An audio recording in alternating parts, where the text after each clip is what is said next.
Alright, Shalom Malakia. First and foremost, I want to give all praises to Yahweh, Bahashem Yahushai, Bahashem Akakadash. Double honors to the apostles and elders of Great Millstone. Peace and salutation to all our Akim of their doing the work in sincerity and charity with humiliation all across the four winds. To the sincere Aquathim of their doing their due diligence in the servitude of their households, and especially the servitudes of their husbands. Shalom. This is the brother Yasha Wamba from the GMS Bahamas Camp, back with you with a brief lesson. And it won't make this too long, because this was just a quick hit with the Mosai, putting that in my spirit. I was in the process. I was watching the movie, sitting down here watching the series by the name of Ozark, right? And it's a fairly decent series, and I came across a clip or a scene is in the third season, the first episode, and it went into, they were speaking about getting this casino started, and he hired about 200 people, and one of his associates asked him, well, why we taking so long to get the operation started? Did he vet these people? And when he told them, but it's only me one with somebody else vetting these people. They said, well, we're taking so long to get started. So he went into the process of his thought process. He said, well,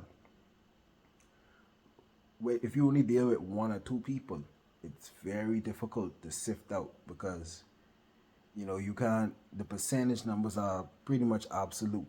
When you have two people, it's only 50-50, right? So it's very little you could do with that size of a number. So we gave the analogy. We say, we have this casino. If we have 1 million people walk in this casino, through watching their patterns, I could tell you where 3% of the people is cheating us, or where 1.5% of the people, are either agents or the such.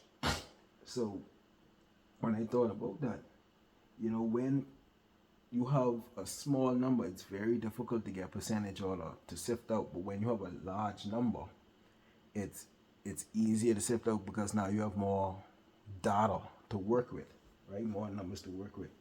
Larger numbers are easier to get percentages out of. So when I thought about the sifting process, let's say you sift in rice in a basket. If you only put 1 or 2 grains of rice inside that basket, it'd be very difficult to get the husk off of that rice, because it's only 1 or 2 grains. You may end up losing them inside the process. But if you put a large number of rice inside that, now each granule will be able to rub up against each other, loosen the shell, and now the shell, the husk may start blowing away. When you sift in, or when you have all of those in there, you have more things rubbing up against each other. It's easier to find the derelict or the waste. When you use, let's say, gold, let's say you have 1 gram of gold and you're trying to purify it. It's very difficult to purify 1 gram of gold, right? Let's say you have a pound of gold now. It's much easier, because now you have more material to work with. You see, you can heat up a whole freaking cauldron of gold and scrape off the slag, because you have more material to work with. But a smaller amount of material, it's difficult to take that out. Now, when you look at it, right, the Mosai always does things for a reason. That's the reason why we have all these different camps, all these different Israelite camps, teaching all type of different doctrines. Because why? If you only have like 1 or 2 teaching 1 or 2 things, it's 50-50.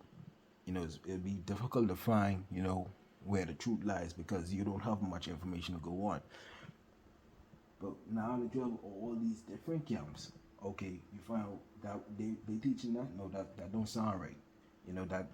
That goes against scripture. So now you could debunk that gets sifted out. And now you have other camps, they go against each other, they bucking heads and they bouncing doctrines off of each other, and then you sifting through that, okay, that don't fit in the scripture, And then even us in GMS, we amongst that as well. We inside that sifting basket as well. We look at the most I ever told, we looking at all these different camps bouncing doctrines off each other, and we looking at it, hey, no, what y'all doing ain't making no sense. So now our doctrine becomes pure because we everything what they go into, we could debunk through the scripture, through the truth. You see, we have the 100% truth, and everything what we analyze, because the scripture says, "Be not ignorant in any discourse or godly discourse." I think that's how it goes. Salakia, it eludes me at this time. Through that discourse, we able to,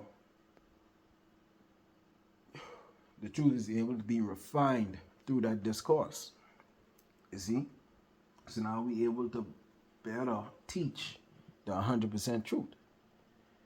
You see? All these different camps, the Most I have them there for a purpose. And their purpose is for the 100% truth to be brought out. You see? Because again, if it's only one or two, when you think about the sifting basket again with rice, it's very difficult to sift just two single grains of rice. You see, the precept where they want to get the company that right. Amos 9:9. Like I say, wouldn't make this too long. For lo, I will command and I will sift the house of Israel among all nations, like as corn is sifted in a sieve.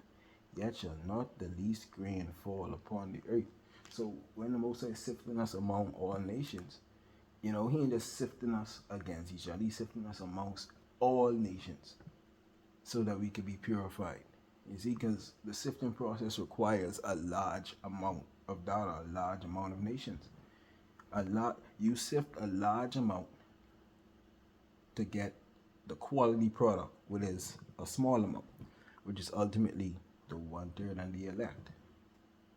You see, 1/3 is less than 2/3. 1/3 is more refined and purified than 2/3. You see, but that was just something that hop on my spirit real quick. What I wanted to, share with the Hakim, share with the body. But with that, I want to give all praises to Yahweh Bashim Yahushai, Bashim Bakakalash, Shalom, on the bottom of the bottom.